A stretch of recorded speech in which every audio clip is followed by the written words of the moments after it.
Party నేతలకు CM Chandrababu class తీసుకున్నారు.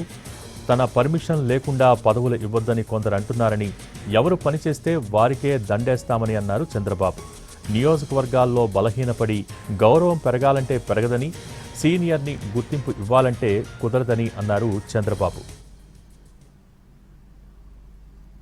ఇంకా అలాంటి ఆలోచనలు ఉన్నాయి పార్టీలో. ఎవ్వరి పర్మిషన్ ఉండదు. ఎవడు బాగా పనిచేస్తే వాడికే దండేస్తాం తప్ప ఎవరి పర్మిషన్ ఉండవు. పార్టీ ఎవరిని నియమిస్తే వాళ్ళకు అండగా నిలబడడం, వాళ్ళతో కలిసి పనిచేయడం మీ బాధ్యత, మనందరి బాధ్యత, నా బాధ్యత కూడా. ఇంకా విధానాన్ని రూపకల్పన చేసుకుందాం. ఏ విధంగా అవార్డు వాళ్ళని గుర్తించాలో చేద్దాం. మీ గౌరవం పెరగాలంటే మీ నియోజకవర్గం బలంగా ఉండాలి. మీ నియోజకవర్గం బలహీనపడి మీరు బలపడాలంటే, మీ గౌరవం పెరగాలంటే పెరగదని చెప్పి కూడా నేను మీకు తెలియజేస్తున్నా. నేను బ్లంట్గానే చెప్తున్నా. ఈరోజు ఏమనుకోవద్దండి, మనసిప్పి మాట్లాడాలి.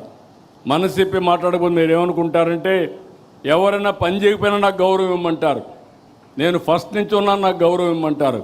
కావాలంటే మా ఇంటి పిలిచి ఒక కాఫీ ఇస్తాను, కానీ పార్టీ కోసం పనిచేసిన వాళ్ళకే గుర్తింపు ఉంటుంది. నేను వెరీ క్లియర్. నా ఫ్రెండ్ అయినా లేకుండా నా ఇంట్లో దగ్గరగా ఉన్న రేపు ఎవరైనా సరే, వేదిక పైన ఉండేవాళ్ళు కానీ కింద ఉండేవాళ్ళు కానీ అందరికీ ఒకటే రూల్ వర్తిస్తుంది. సమర్థత, పార్టీకి లాయల్టీ, రాష్ట్రానికి ఉపయోగపడే నాయకత్వానికి నేను అండగా ఉంటానని. పర్మిషన్ లేకుండా పదవులు ఇవ్వకూడదని కూడా ఇంకా అలాంటి ఆలోచనలు ఉన్నాయి పార్టీలో. ఎవ్వరి పర్మిషన్ ఉండదు. ఎవడు బాగా పనిచేస్తే వాడికే దండేస్తాం తప్ప ఎవరి పర్మిషన్ ఉండవు. పార్టీ ఎవరిని నియమిస్తే వాళ్ళకు అండగా నిలబడడం, వాళ్ళతో కలిసి పనిచేయడం మీ బాధ్యత, మనందరి బాధ్యత, నా బాధ్యత కూడా. ఇంకా విధానాన్ని రూపకల్పన చేసుకుందాం. ఏ విధంగా అవార్డు వాళ్ళని గుర్తించాలో చేద్దాం. మీ గౌరవం పెరగాలంటే మీ నియోజకవర్గం బలంగా ఉండాలి. మీ నియోజకవర్గం బలహీనపడి మీరు బలపడాలంటే, మీ గౌరవం పెరగాలంటే పెరగదని చెప్పి కూడా నేను మీకు తెలియజేస్తున్నా. నేను బ్లంట్గానే చెప్తున్నా. ఈరోజు ఏమనుకోవద్దండి, మనసిప్పి మాట్లాడాలి. మనసిప్పి మాట్లాడకపోతే మీరు ఏమనుకుంటారంటే, ఎవరైనా పని చేయకపోయినా నాకు గౌరవం ఇవ్వమంటారు, నేను ఫస్ట్ నుంచి ఉన్నాను నాకు గౌరవం ఇవ్వమంటారు. కావాలంటే మా ఇంటి పిలిచి ఒక కాఫీ ఇస్తాను, కానీ పార్టీ కోసం పనిచేసిన వాళ్ళకే గుర్తింపు ఉంటుంది. నేను వెరీ క్లియర్.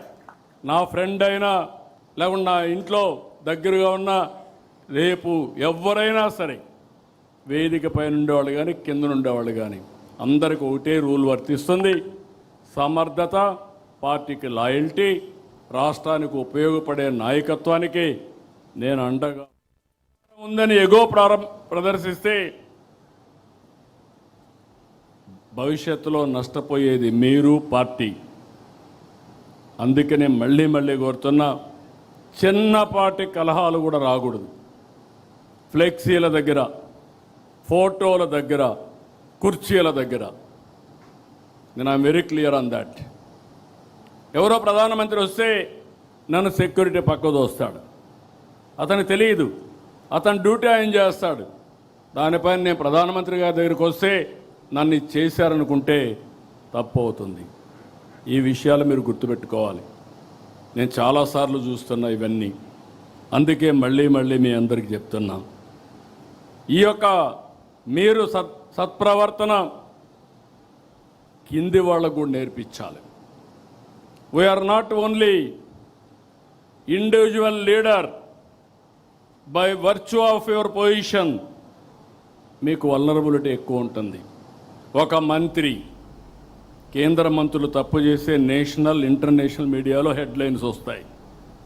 రాష్ట్ర మంత్రులు తప్పు చేస్తే రాష్ట్రం, జాతీయ స్థాయిలో హెడ్లైన్స్ వస్తాయి. అధికారం ఉంది. కొత్త టీంతో పార్టీకి కొత్త ఎనర్జీ రావాలన్నారు సీఎం చంద్రబాబు. కార్యకర్తే పార్టీ అధినేత అనేది తమ సిద్ధాంతమన్నారు. బలమైన కేడర్ కలిగిన ఏకైక పార్టీ టీడీపీ అని పేర్కొన్నారు. 44 ఏళ్లలో ఎన్నో సంక్షోభాలు, సవాళ్లను చూశామన్నారు. చూపించాం. కొత్త టీంతో పార్టీకి కొత్త ఎనర్జీ రావాలి, కొత్త దిశ రావాలి. కార్యకర్తే అధినేత అనేది కేవలం స్లోగన్ కాదు. ఇది